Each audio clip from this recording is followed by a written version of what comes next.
I'm in the English countryside, and the boys have gone off for a walk, and I was told I needed to stay in the car because I had some things I needed to think about, and I'm like, what? What could I possibly have to think about? And I thought, oh God, am I in trouble? Because,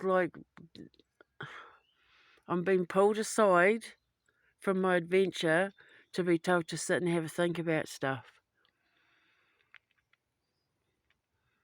Because I'm missing something that I need to talk about, and I've been racking my brain, and I think I've just figured out what it is.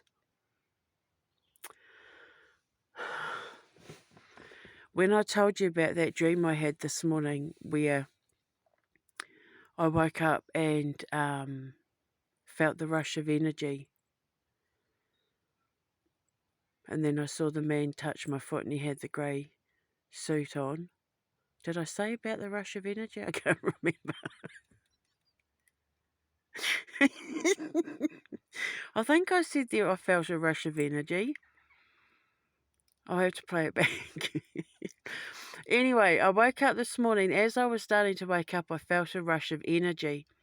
It gave me a fright, and I saw a man standing at the foot of my bed wearing a grey, beautiful suit with white pinstripes on it, and he was grabbing my foot like, when you walk into someone's room, you got to wake them up and say, like, wake up, but you don't want to give them a fright, so you just wriggle their toes. He was doing that. But what I didn't say was, and because when he touched me, I said to him, "What are you doing here?" Anyway, like he like he wasn't supposed to be in my country or in my bedroom, or he was someone who was completely out of place of where I saw him, sort of thing. Because I was expecting it to be like my ex or one of my boys coming into my room to say like they needed help or something. That's what I was expecting. And when it was this man standing in a grey pinstripe suit with short black hair and olive skin and his broad shoulders and that, like, it gave me a fright. But it's because I said, "What are you doing here?" Like I knew him, like he was familiar, or like I wasn't scared of him being there. Like it was normal him being there.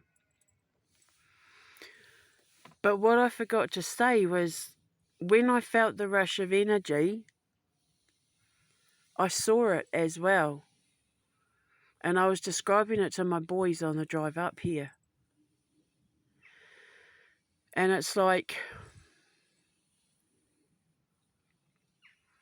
whoever this man was, I think I saw his thoughts.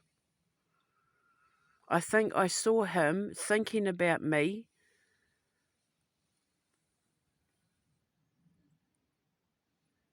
And I picked up on it, and we met in the middle. And maybe he might have been checking to see if I was real. Like maybe he thought he had a hallucination of me. But I think it's because I jumped in on his energetic bandwave. Like I caught him thinking about me and jumped in on his slipstream and got to see his visual, got to see him physically, and maybe for a split second he might have seen me too and thought maybe he'd seen a ghost, or was he hallucinating, or that's all I can think of. But I know it was telepathic. I know that it was a thought wave, a mind wave, because when it's telepathic, when it's thought, the energy comes in. When it's telekinetic or kinetic energy pushes out. And this was like, it looked like this. See how my finger's like a horseshoe, how it's curved? It looked like that, but it had smaller versions of itself inside, like like nestling dolls or babushka dolls. You know how it goes from small to big? identical versions. Yeah, it went from small to big. And there were two of them, and they were both about as wide as the car door. And they had, they had smaller versions of themselves on the inside, and it was like it moved like that, like an actual wave, and it was kind of yellowy blue green in colour, and it kind of looked like, when how I see telepathic energy, it moves like and looks like, when you see heat coming from the road on a hot day and you can see the heat waves. That's what thought waves look like when I see it in my head, and that's how I know it was a thought wave. That's how I know it was telepathic, because it came in and was curved like that and moved like and looked like how heat rises from the ground on a hot day. That's how I see the frequency of it. And it hit me just as I woke up, but I had completely forgotten to mention it because I wasn't quite sure if I knew what I was experiencing or not. I don't like to say stuff until it makes sense in my head. But, because obviously, even though to me it makes sense that that would be the obvious conclusion to that experience this morning, to the outside world, it's going to sound like crazy madness. So, only time will tell, because when I meet him, I'll say to him, did you ever have an experience where you thought you saw me when you were walking down the street and you had to look to see if I was there? Because if that's Big Daddy Buffalo, I was always told that we were the X and Y of the universe, that he was the eyes on the ground and I was the eyes up in the ethers. Well, the creation frequency now is what we know it to be. I didn't know there was anything beyond the ethers until after I had my ascension and discovered the creation frequency. And that's where I sit. And because his thought pattern would have been sounding out into the universe, and I would have picked up on it and jumped in on his slipstream and met him in the middle.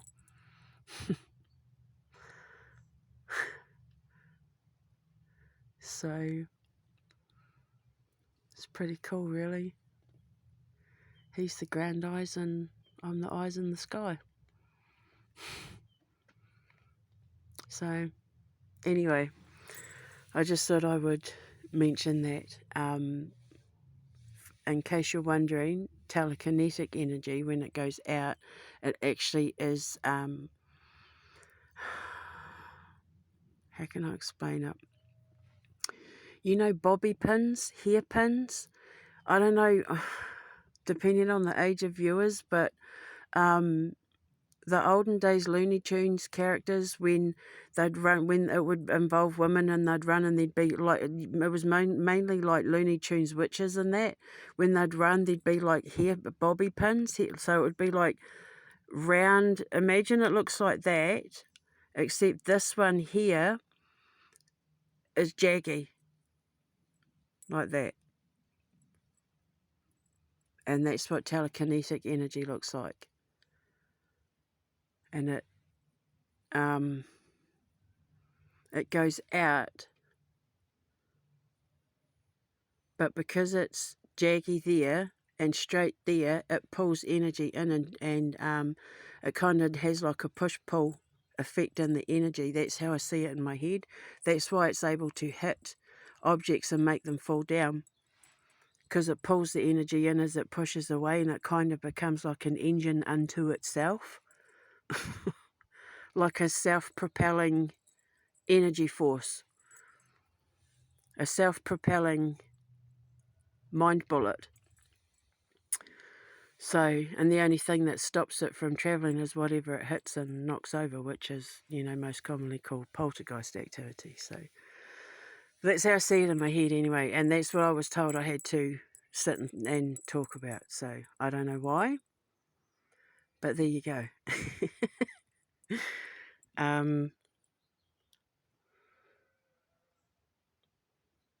Beautiful tree. So anyway, tree of knowledge, everyone. Give it a round of applause. Yay! Thank you, Mr. Tree.